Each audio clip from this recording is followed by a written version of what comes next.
The most important things when starting the fight, guys, positioning, distance, and faking against taller people. If you move to the power side, you have to move like this, where your front foot steps back and across and your back foot comes around after, just to avoid the length they have on their right hand and their rear leg. You got to fake a lot, keep them guessing. If I want to attack, I usually put my foot in that front leg position, front leg in line with the front leg, and that gives me an advantage before I attack, keep my head away from the right hand and the right knee and the right kick, and then usually I'll explode from there and start to attack the person because I feel much more comfortable there. It's a really advantageous position to have in any fight, not just against tall people.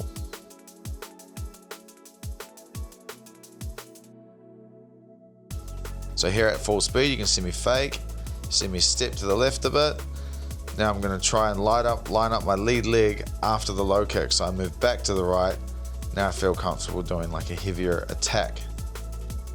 If people don't respect your fakes, then you need to attack them hard and heavy, so that next time you do fake and twitch, you'll probably get a better reaction than if you haven't done anything at all. Taking space when it's available or given, and giving space when not prepared to exchange. What I'm talking about here is sometimes after you fake, somebody will move backwards and I'll immediately step forwards and take that space, so I have ring generalship, so I feel like I have control of the ring at all the time. So I fake there, Reagan low kicks, misses, feels out of position, so naturally he's probably going to step backwards.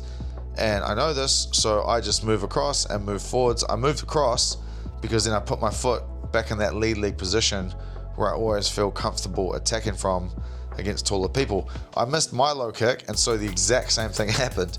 He took the space, I moved backwards, so I had to give space. Here I'm faking away, I feel like I'm going to get a good attack off, and so I go in with some heavier punches, which has to be part of the fight, right? You have to actually fight to win it, as well as doing all this reposition work. But here I'm moving across again, get my lead leg in line. If his lead leg, he tries to cut me off, I put it back in the right position. I fake, so both fighters are ready to throw and the tension is high, so here I fake to give myself a bit of an advantage and release some tension. So I fake, he moves back. As he comes in, I attack again. I move off when he touches the rope. I don't bother going into exchange because I know he bounces off and does knees. So I just scoot to the side and get away from that dangerous knee and take a high kick instead. I'm faking, I take the space, I do the same thing. I fake, throw a low kick and I miss. I have to give the space, so I move backwards, keep faking, feel like I need to get in there and do something. There's not enough going on. I have a heavier attack. Now I'm going to reposition myself and move to the right because I'm getting too close to the rope. So now I sort of end up back in center ring. The tension's high, I give a fake, he moves, he comes back in. I use that as an opportunity to try and do an attack. Stop momentum and repositioning, right? So what I'm talking about here is Reagan's marching forwards, and if he just gets too marchy, he's going to lift up his knee to my head level, which I don't want. So right now you can see his feet are together, and so this is probably a good time to hit him. Less likely that the knee comes up now. So as he walks forwards, I move back and then I just punch at a weird time and it stops him, and now I go for a heavier attack and slap off and move back to the center and get some ring generalship, and then I go for a full-on assault and manage to catch him with the right hand off the low kick. So here, stop him, attack, move off, low kick and follow up with my hands, boop, right hand catches him. It's a decent little sequence there. Varying your exits and being physical. So obviously you want to exit in different ways, but sometimes you just got to get your forearm on their guard and shove them backwards and create your own exit. After that, I go in and have like a bit of a dust up with him. He gives me some space and I take it. So I step in, just stepping over here, rolling my head, rolling with the punches.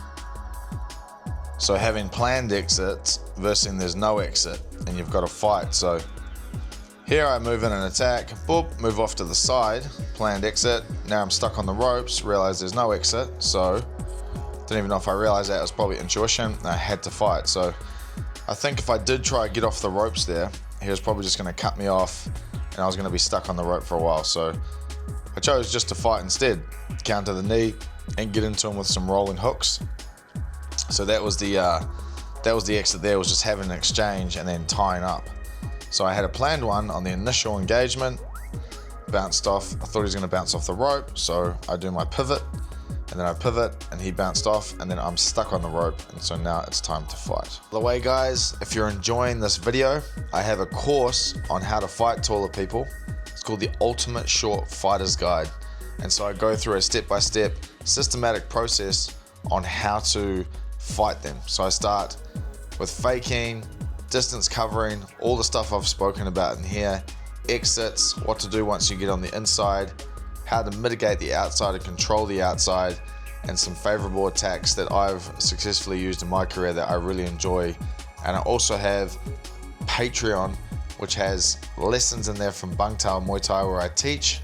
Also has fight breakdowns and a lot of other content. It's got over 100 videos in there, guys, so make sure you check those out. The link will be in the description.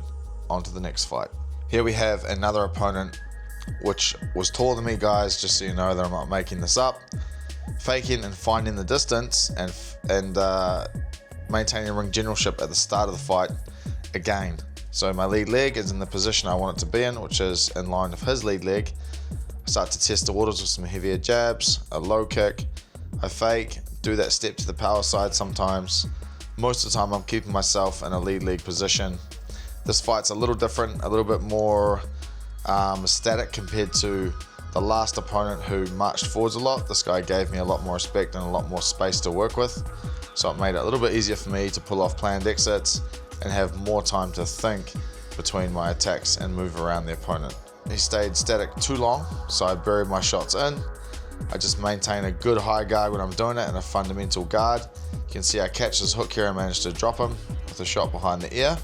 You can see I get a lot more opportunities here to throw heavier shots, and as long as I stay defensively responsible on the inside, I can stay on the inside of this one because the knee threat wasn't quite as severe as Reagan Ursel.